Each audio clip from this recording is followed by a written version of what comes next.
Good morning and welcome to another edition of Walking the Dog, featuring me walking the dog and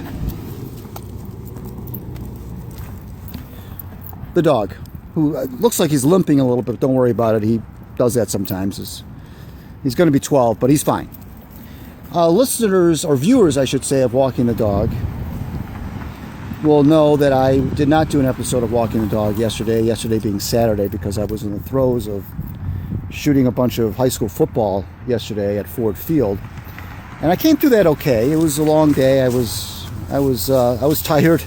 My back hurt.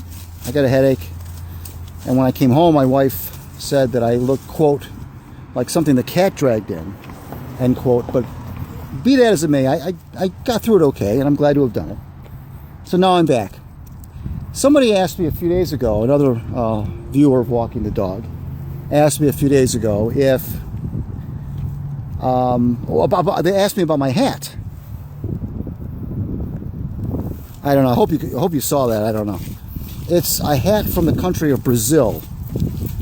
I've never been to Brazil. I'm not from Brazil. I can barely point out Brazil on a map. But good friends of mine do live there, and so when they visited here in January of 2014, they came bearing gifts, one of which was this hat. So I wear it a lot. It's one of my favorite hats, and now it's kind of become the official hat of Walking the Dog.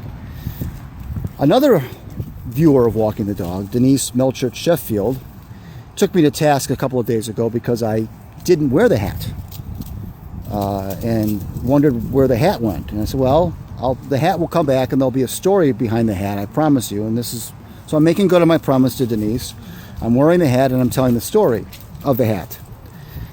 So that's the story behind the hat. Now, as far as wearing hats from places you've never been, with Brazil, and I'm sure people have worn T-shirts and, sweaters and hats and all sorts of things that are emblazoned with venues that they've never been.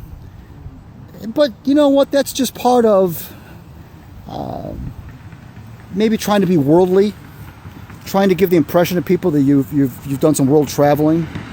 If people see me at the store and they notice the hat and they see that it is from Brazil, and they think to themselves, hey, that guy's been to Brazil, or he was born in Brazil, or he's got family in Brazil, or maybe he goes to Brazil a lot for his job, I'm okay with that. I'm okay with letting people think that I'm a Brazilian kind of a guy.